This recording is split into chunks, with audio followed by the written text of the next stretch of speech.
Hello and welcome to Some Dude's Shed. It's news day, Bong. and in the news today, Red Hot Chili Peppers fan travels 4,800 miles for cancelled gig. Oof. Belfast corner shop puts 18 plus age restriction on eggs. Man resigns. Missing homing pigeon Bob found 4,000 miles away in Alabama. Alrighty then. Well, Mr. Red, it sounds like you've got a few migratory tales. What's your? Do you want to start us off? Sure. Here, did you say that the dinghy man is? He's not a dinghy man. Is How far was it to get to the concert? It's over 4,000 miles, wasn't it? 4,000 miles. Oh, for this, yeah, 4,800 miles. And how far did the pigeon travel? 4,000 miles. Just type in 4,000 miles into Google News and see what come up. No, I just seen one of these on Facebook, and then later on another day, I seen the other one on Facebook. Very serious news. They're both from the BBC. Oh, yes, very trustworthy source. So what was the concert? It's the Red Hot Chili Peppers. Mm. Didn't know they were still going. Apparently they are. But not all the time. No, it's probably when they need money they get back together. Did they break up? I think they've taken a few hiatuses. Yeah, I think they have. So do tell. So where did she come from, and what's the story? It's because Flea had to learn to play bass again. Sorry. He knew how to play bass. Did you ever see that Fender video? Yeah, it's really bad. You And ever he seen like it? it kind of like seems like he kind of knows it, because you just see his face like towards the end of the video, Mm. and he doesn't look happy. Like Uh, anyway, Devanka Kapoor, I think I'm pronouncing that correctly, and her husband spent more than 9 hours flying from Mumbai to London before boarding another flight to Scotland. The next morning, she was devastated to learn the gig had been called off due to illness. ugh. The couple are now making the most of their bad situation with some sightseeing In Scotland. in Scotland. Devanka told the BBC News website she was already beginning to get excited for the gig when she arrived in Glasgow. The problem there is she didn't know what Glasgow was. Oh no! That means she's stuck In thousands Glasgow. of miles away with nothing to do in Scotland. In That's just- Glasgow. Yeah, if it was. What's wrong with Glasgow? Her own capital of Europe. Oh yeah. We'll have a great time then. Well, you've been to Larne, right? Yeah. Yeah, it's like Glasgow, but Bigger. yeah, Glasgow's bigger. Oof. I was feeling good. She said it was colder than I imagined it would be and was rainy, but none of that mattered at the time. A long-time fan of the Red Hot Chili Peppers, Devanka was eager to see them live after hearing John Fusette was rejoining the band and they were going on tour. I don't know when this would happen again, she said. Everything got sold out really quickly, but the Glasgow event was available. So without thinking too much about it, me and my husband booked tickets. Being like a global mega band, which whether you like them or not, they are pretty big. Look, That's true. you yeah. thought Mm. they would have played somewhere closer to home for these guys? Yeah, you would have thought so. Well, she's saying that they sold out very quickly. So maybe the Mumbai performance was sold out within a few minutes. The only one left was Scotland because nobody wants to go to Scotland. It's a very risky chance to take, isn't it? You think so? Yeah, to fly away far away to a concert. Like in a really long flight and all, and this is a lot of hassle. Better be a good band. Yeah. Or like if it's like a farewell tour or something. But then I suppose they got back together again, didn't it? Might be their last chance to see them. Well, she was extra excited whenever the guitarist rejoined. Hmm. Um, I mean, I do feel her disappointment. You know, I mean, I think we all share the disappointment. We've all been fallen victim to a concert being cancelled. yes, not once, but twice. Well, reorganized, then cancelled. Yep. Clutch were pushed back a year as well. Where other bands managed to reorganize, this particular band didn't try it for a second time. Nope. Are we allowed to make a comment about nationality? Is that a protected group? Yeah.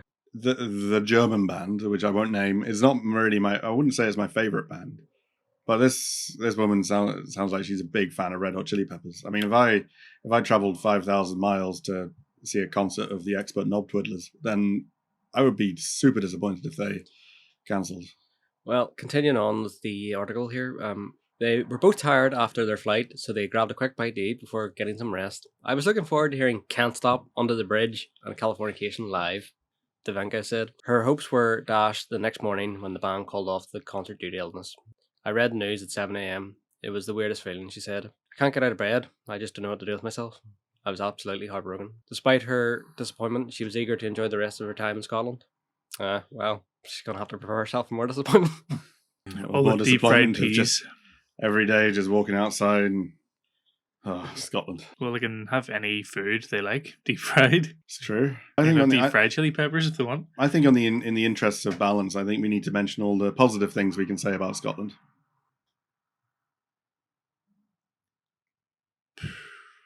Bagpipes? What? I don't know, they're kind of annoying. Moving on. I couldn't... What is good about Scotland? The Highlands? It's nice You looking. always have a fresh supply of water. It literally falls out of the sky there. Yeah. I don't know. That's the most interesting thing about it, not made up. The Loch Ness Monster. Yeah. You could buy a plot of land and call yourself a lord or a lady in Scotland. Yes, because I'm sure that's legally standing. You don't It need is, to, it is. You don't need to go to Scotland for that. Really? Yeah, you can do it remotely. Really? Well, you only really own like a little square of land. It's like 30 centimeters by 30 centimeters, but that technically makes you a lord or a lady. You get a little certificate and everything. Wow. I'll have a look around the city, visit the breweries, bars, and just kind of explore. I haven't really made any plans. The concert was the whole reason we came. Tabitha is hoping the concert will reschedule and she can come back another time rather than get her gig tickets refunded. This is my first concert of this scale overseas, she said. I really hope I haven't missed the opportunity to see Chili Peppers live. And that's the end of that chapter. Oh, sad times. Yeah. So moving on. I think we need to talk about the egg situation in Belfast. Egg? Yeah, there's a corner shop, a spa to be specific in Belfast that has put an 18+ age restriction on eggs. Whereabouts in Belfast? Hold on, I'll find out. So basically, it's over recent weeks we've noticed antisocial behaviour regarding the use of eggs in the area. Says the shop. It's in West Belfast. West Belfast shop has put an age restriction on the purchase of eggs in their store to combat antisocial behaviour. Clark's Spa at Twin Spires off the Falls Road said they have put the new measure in place to support the local community. Those wishing to purchase eggs in their store must be over the age of 18. To show an ID? Yeah, I guess you would have to show an ID. You know, you come up to the till with eggs. You can say, "Can I see your ID?" You know, what I like the idea of, you know, the way you get kids hanging outside the shop and they wait for a I don't know, desperate grown up to come past, and they'll say, "Yo, can you do the voice of asking a tramp to go in and buy some alcohol for you?" Can you do the voice? I'm afraid I can't. No. Yes, you can. Go on. It's impossible. Go on. I can't. Well, what's he saying? What's he say to the adult? Excuse me, dear sir. Please may you go inside this convenience and purchase some alcohol for me. I don't feel like they'd speak that way. Well, probably not. I can't do the accent, so I'm relying on Mr. Black here. Here, mate. Here, mate. Go in the shop and get me some eggs. Shop. Go in the shop and get me some eggs. Can't. Alright, mucker. Go in the shop and get me some eggs. You. That would probably be what happens here. Just imagine a load of teenagers just sitting outside a shop waiting for somebody to go in and buy them some eggs. Could you imagine if you were just you were over 18, but you were a youngish looking person, and you still lived at home, and your mum sends you out to buy some eggs, and then you have no idea about this rule. You go into the shop, you get your eggs, you go to the counter. Do you have ID for that? And you're just like, what? Do you have ID for that? Are you taking what? Are you taking the mick? Oh dear. Well, there's not much more to this story, but I'll read the note that is put on the egg shelf. A note to all customers. To help support our local community and prevent antisocial behaviour, we have put an age restriction on the sale of eggs. To purchase eggs, you must be over 18. Thank you for your cooperation. Twin Spires Spa. The West Belfast representative, Paul Doherty, said it's unfortunate that local shops have to go to these lengths. And another politics person, Mr. Maskey, says, I would commend the owners on this initiative, as my fear that eggs thrown at passing traffic could cause an accident. I would also urge young people who are throwing eggs at homes to stop. That'll stop them. So basically, they're saying that eggs are as bad for driving as alcohol.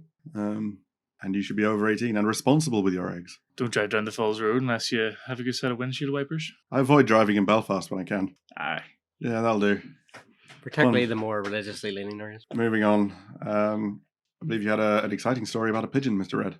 It's a story about a pigeon. Whether it's exciting, I don't know. Let's find out. Missing homing pigeon Bob found 4,000 miles away in Alabama. A confused pigeon has turned up thousands of miles away in the US after getting lost racing back to Tyneside. Bob set off for Guernsey in the Channel Islands 3 weeks ago on the 400-mile, 644-kilometre trip route to Gateshead, which was supposed to take 10 hours. But instead of heading home to Tyneside, the 4-year-old was found at the home of a puzzled Alabama resident. Alabamian.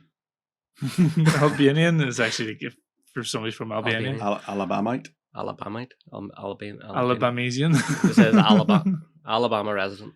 Owner Alan Todd believed Bob took a wrong turn and landed on a ship where he crossed the Atlantic. That's one way to stow aboard, isn't it? Jesus. The bird, who said is to be worth more than £1,000, is currently being cared for by an animal shelter in Mooreville, Alabama. Staff said despite being underweight, Bob looks pretty good and has been checked by a vet. Well, I did a little Googling and it is actually Alabamian. Alabamian. Alabama man. So the pigeon's been the pigeon's been seen to by a vet. So is it okay? Very long flight. Oh, looks pretty good. Bit underweight. Mr. Todd from Milton, who has been reunited with Bob via webcam, is planning to travel over to bring him back. Loves that pigeon. Well, I was going to say, could he not just get him to fly back home? But I suppose he wasn't able to fly back home in the first place. It's not much good having a pigeon that can't find its way home. It's not really a homing pigeon then, is it? No, it's an adventure pigeon. Losing pigeon. He wouldn't have flown all that way. I think he probably jumped on a ship he said. He was covered in oil. It could have been an oil tanker. They're obviously looking after him very well. When I saw him yesterday, he didn't look in a good state. But looking at him today, he looks a lot better, just on Monday. The pigeon was traced to northeast England by staff at Maroon County, Alabama animal shelter, who put out an appeal on social media. They said they had been contacted by an elderly resident who found the bird at home in Maxima on Wednesday. Because Bob was wearing a distinctive leg band, staff at the shelter investigated and tracked down the North of East Homing Union, NEHU, where his owner was found. Megan Bryan and Monica Hardley, who have been caring for the pigeon at the shelter, said he's appearing well, he's doing great. And that's it. Oh, I suppose that's a good news story. That's good. I'm glad the pigeon's okay. I know we're scraping the barrel a bit here, but you mentioned something about some guy losing his job. Yeah. So you know our Prime Minister? Yeah. He kind of resigned. Oh no. Boris Johnson.